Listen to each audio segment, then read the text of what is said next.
नमस्कार। श्रीमद् भागवत महापुराण में आपका स्वागत है। बहुत समय पहले की बात है, धरती पर अधर्म, अन्याय और आतंक अपने चरम पर पहुंच चुका था। राक्षसों ने यज्ञों को नष्ट करना शुरू कर दिया था, ऋषियों की तपस्या भंग की जा रही थी और चारों ओर डर का साम्राज्य फैल गया था। महर्षि भृगु, अत्रि और वशिष्ठ जैसे महापुरुष घोर वन में बैठकर तपस्या कर रहे थे, लेकिन राक्षसों के उत्पात से उनकी साधना भंग होती रही। देवता भी इस स्थिति से व्याकुल थे। इंद्र, अग्नि, वरुण और अन्य देवता ब्रह्मा जी के पास पहुंचे और कहा, हे ब्रह्मदेव, अगर ऐसा ही चलता रहा तो धर्म नष्ट हो जाएगा, कृपया कोई उपाय बताइए। ब्रह्मा जी ने गंभीर स्वर में उत्तर दिया, अब केवल भगवान शिव ही इस संकट से मुक्ति दिला सकते हैं। उन्होंने सभी देवताओं को लेकर कैलाश की ओर प्रस्थान किया। जब देवता कैलाश पहुंचे तब माँ पार्वती ध्यान मग्न थी और भगवान शिव समाधि में लीन थे।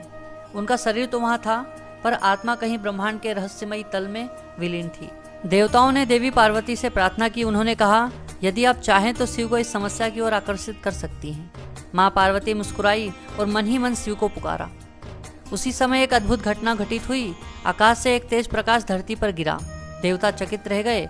वहां कोई रूप नहीं था, कोई आकार नहीं था, केवल एक दिव्य ऊर्जा का स्तंभ जो ऊपर आकाश से नीचे पाताल तक फैला था। वह कोई साधारण प्रकाश नहीं था, वह स्वयं शिव का निराकार स्वरूप था, शिवलिंग। इस लिंग में ना आदि था ना अंत। देवताओं ने अपने अपने वाहन भेजे, ऋषियों ने अपनी दृष्टि से देखने की कोशिश की, पर कोई भी इस लिंग का पार नहीं पा सका। तभी आकाशवाणी हुई, मैं सृष्टि का आदि और अंत हूँ। जब संसार में धर्म की हानि होगी तब मैं स्वयं लिंग रूप में प्रकट होऊंगा और पुनः संतुलन स्थापित करूंगा। ब्रह्मा और विष्णु इस दिव्य ज्योति को देखकर आश्चर्यचकित हो गए।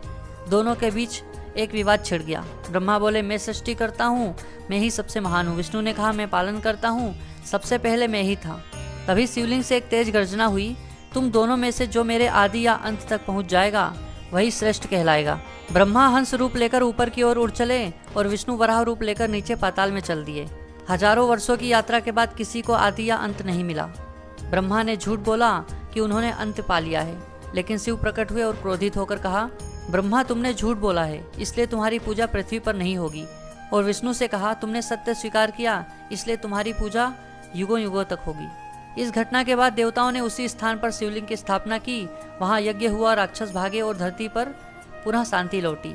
यही स्थान बाद में अरुणाचल, काशी, सोमनाथ और अमरनाथ जैसे पवित्र स्थलों के रूप में प्रसिद्ध हुआ, जहां शिव स्वयं लिंग रूप में प्रकट हुए।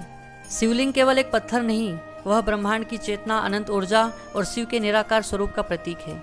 यह कथा हमें सिखाती है कि सत्य का मार्ग ही सच्चा है और अहंकार विनाश का कारण बनता है। जब जब संसार में अधर्म बढ़ेगा, भगवान शिवलिंग रूप में प्रकट होकर धर्म की स्थापना करेंगे। यही शिवलिंग प्रकट होने की रहस्यमयी और दिव्य कथा है।